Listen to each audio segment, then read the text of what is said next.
চোখের সাদা অংশ থেকে মাংসপিণ্ড যদি কালো অংশের দিকে আসে তাহলে কি হতে পারে জানেন? চোখ লাল হয়ে যাওয়া, চোখ খসখসে এবং শুকনো হয়ে যাওয়া, এবং তারপরে চোখে মাংস ওঠা।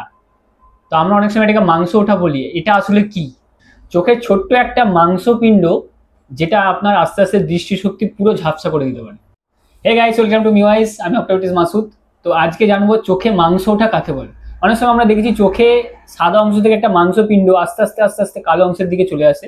তো এটাকে আমরা অনেক সময় চোখে মাংস ওঠা বলি। আসলে এটা কি? আসলে এটা হলো, আমরা মেডিকেল ভাষায় এটাকে বলি টেরিজিয়াম। তো টেরিজিয়াম কি হয়? টেরিজিয়াম হলো চোখের যে উপরের যে লেয়ারটা আছে কনজাংটিভা, সেই কনজাংটিভা থেকে আস্তে আস্তে একটা মাংস পিণ্ড আস্তে আস্তে আমাদের কালো অংশের দিকে চলে আসে, এবং চলে এসে আমাদের আস্তে আস্তে দৃষ্টিশক্তিকে পুরো ঝাপসা করে দেয়। তো চোখে মাংস ওঠা বা টেরিজিয়াম হওয়ার প্রধান কারণ যেটা হলো সেটা হলো সূর্যের আলো এবং ধুলোবালি এবং শুকনো পরিবেশে, ড্রাই ওয়েদারে আমরা বেশি কাজ করার ক্ষেত্রে এই জিনিসটা তৈরি হয়, চোখে মাংস ওঠে বা টেরিজিয়াম তৈরি হয়।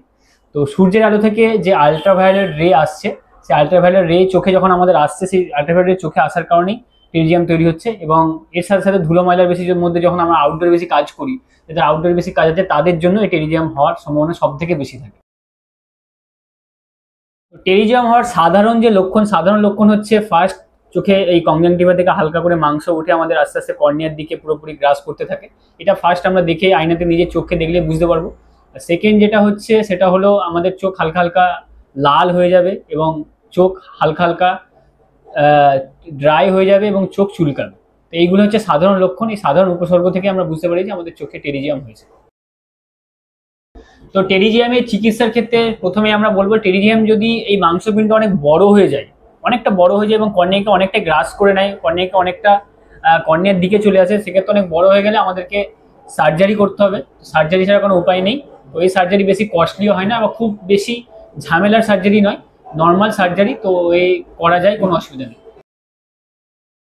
টেরিজিয়াম হয়ে গেলে আমাদের তো সার্জারি করতেই হবে। তো টেরিজিয়ামের সার্জারি ক্ষেত্রে খরচ খুব বেশি পড়ে না, এগুলো খুব অল্প টাকার মধ্যে এই সার্জারি হয়ে যায়।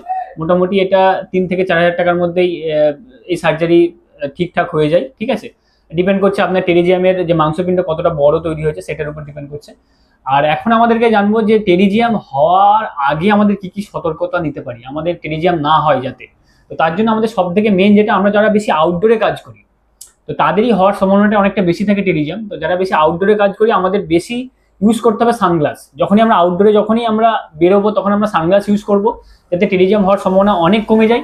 এবং যারা বেশি ধুলো ময়লার মধ্যে কাজ করি তাদের আমরা চেষ্টা করবো সবসময় আমরা গগলস ইউজ করা, যেগুলো সাদা গগলস হয়। সেই সাদা গগলসগুলো ইউজ করলে কি হবে, ধুলো ময়লা চোখে অনেক কম আসবে এবং টেরিজিয়াম হওয়ার সম্ভাবনা খুব কম থাকবে। আর একটা যেটা সেক্ষেত্রে সেটা হলো, আমরা যখন চোখ বেশি ড্রাই হয়ে যায় সেক্ষেত্রে টেরিজিয়াম হওয়ার সম্ভাবনা থাকে। তাই চোখকে ড্রাই না রেখে আমরা বেশি বেশি করে চোখে জলের ঝাপটা যাতে দিই, দিনে 3-4 বার যাতে জলের ঝাপটা দিই, এই তো টেরিজিয়াম হওয়ার সম্ভাবনা অনেক কম থাকে।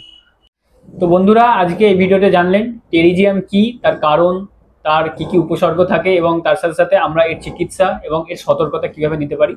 তো ভিডিওটা ভালো লাগলে অবশ্যই আমাদের সাথে থাকবেন এবং আমাদেরকে সাপোর্ট করবেন। এই ধরনের আরও ভিডিও পাওয়ার জন্য, আমাদের আই কেয়ার টিপস নিয়ে আরও ভিডিও পাওয়ার জন্য আমাদের সাথে থাকবেন এবং আমাদের ফলো করবেন। ধন্যবাদ।